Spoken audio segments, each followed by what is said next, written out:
anything weird about this picture?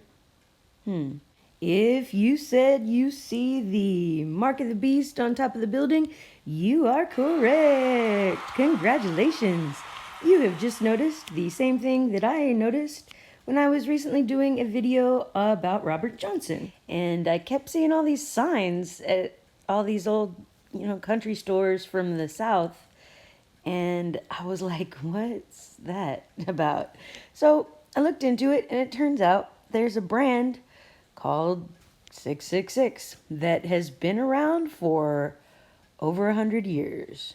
The weirdest part is that even though they are listed on Amazon and Walmart, they all say they're out of stock or unavailable. It's almost like they're available, just not in my particular dimensional place. Oh yeah, and I loved this advertisement there with the bull horns, the good old sateen. So when I talk about the Debs, I'm talking about that thing which can infect our minds. It's, you know what it is. But I don't like to personify it as if it's a boogeyman that can come get me. I won't allow that.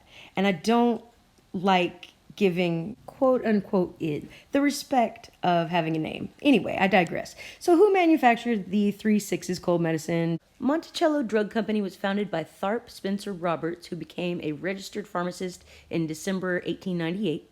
He purchased an existing drugstore and called it Monticello Drug. He and his brother Thurston Roberts incorporated a business, and in 1908, the drugstore became the Monticello Drug Company. And about that time, they purchased a patent known as prescription number 666 and called it Robert's Remedies 666. It became their brand.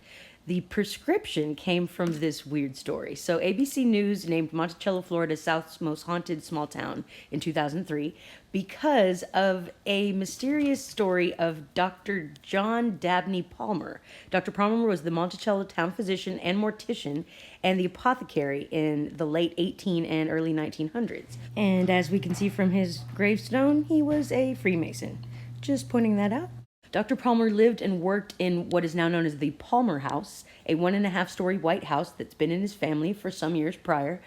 And while he did see his living patients in a small office next door, it was the dead patients that Dr. Palmer welcomed into his home for treatment, quote unquote.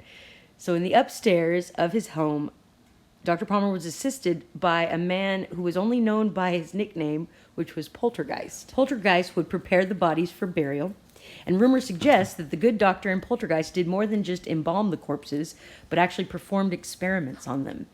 Additionally, Dr. Palmer held a historically well-documented belief that people should be buried with their blood. So he would drain the blood, but he would have Poltergeist dig the grave and pour the blood inside before laying the body to rest. Some suggested this might be some ritual of some kind. One night, the two men got into a heated argument, and what stood between them was a corpse and a container of drained blood. According to legend, in a fit of anger, Poltergeist threw the blood, coating Dr. Palmer and the body and the wall that stood behind the man. This wall remained bloody and stained for the rest of its existence, and any attempt to clean it or paint over it failed. It finally had to be just completely removed. And Dr. Palmer was the one who created Elixir 666. As the local apothecary, he had been known for making prescriptions for people, and this particular prescription was apparently rumored to have saved a local pastor who everyone just continued asking for 666 because when they submitted it to the patent office, it was submitted unnamed. So the patent office employee simply named it for the number on the prescription. At no time did they think, hey, we probably shouldn't call it the number of the beast, like from the most famous book known worldwide for centuries. Just my personal take on it.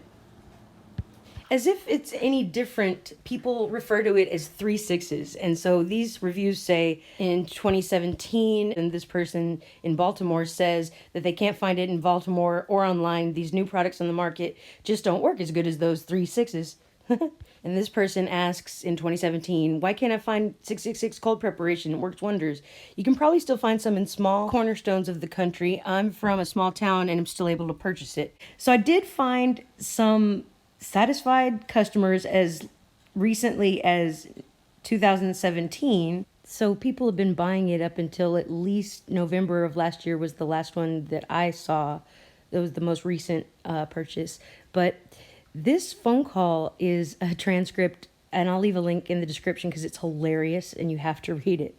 But this is a phone call a gentleman made to inquire about the name 666, and the lady told him that that cough syrup shouldn't be on the shelves, and it's outdated, and this is from 1994. So I'm just saying, I get mixed messages about this stuff.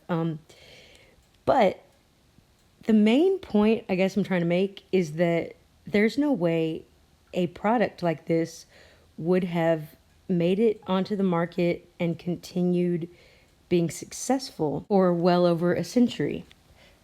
I'm just saying it's a Mandela Effect. And this is a good example of how the Mandela Effect works, because it may or may not affect you, but every once in a while it reminds us that our original timeline is unknown. So a woman who visited this Oklahoma Frontier Drugstore Museum, who very much enjoyed her stay there, took these pictures. She says she was the daughter of a pharmacist, and she had never heard of any of these products. As you can see, next to 666 is this satanic brand. Yeah, they went there. That's a real thing. Anyway, she says, I'm attaching pictures of some of them. I don't think we carried them in our pharmacy. Anyone ever taken cold medicine 666? My wife told me that her mother gave it to her when she was a kid. I never heard of it. I thought she was remembering wrong, and it was actually Vicks 66, Vicks 44. But her sisters and cousins all agree with her. Anyone else remember taking it? Worked in a pharmacy between 73 and 78, never heard of 666, and that was Vicks 44. In 2011, this person says you can buy that medicine at an old pharmacy store. A lot of people say that it's disgusting, it's yellow, it coats your throat and tongue. This person says, I could still find it up to 1993 in a store in New Jersey. Southern folks swear by it. This person in 2014 says Amazon has it, and they provided a link. Another person in 2015 says that they were actually looking for it, and it led them to this forum. So here's some advertising paraphernalia. They would make these fans, I assume, for people to use in church and whatnot, before air conditioning was popular. And they had these little scenes depicted on them. This one has a little baby reading 666 Christmas carols. This one has Diana, or Artemis, aka Isis, aka Ishtar, Esther, Easter, Sophia, Semiramis, Astarte, Columbia, mother goddess names. That's a whole nother video. The main thing that everyone seemed to love about it was that it had quinine or quinine in it, which it stopped having apparently in the late 80s. There's not a Wikipedia for the Monticello Drug Company or for the 666 brand, so information is sparse. Company had several locations of factories. I don't know what this little floating Debs is in the sky, this fairy thing. Anyway, here's a 1931 clipping from a paper that advertised it for babies. It was advertised heavily in women's magazines, primarily Ebony magazine. In fact, that's the only magazine I could find any constant publications of 666 advertisements, and I thought that was kind of sinister.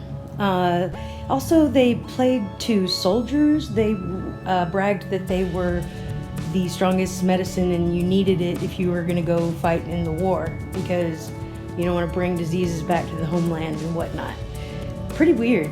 Finally, someone asked the Just Ask Pharmacy, and within 21 minutes they got back to them in 2011 with links directly to the Monticello Drug Company, which was selling 666 directly. But most importantly, if you're just going to take one thing away, I want you to know this. The stuff smelled and tasted like sulfur.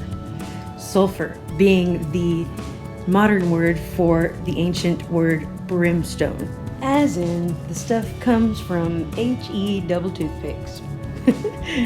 If you'd like to see some more information that I gathered during this project, I have a whole bunch more about the Satanic brand, and other things that were on the market at the time, which were interesting. So head on over to my Patreon page if you'd like to check that out. And as always, thank you for watching, and much love to you guys.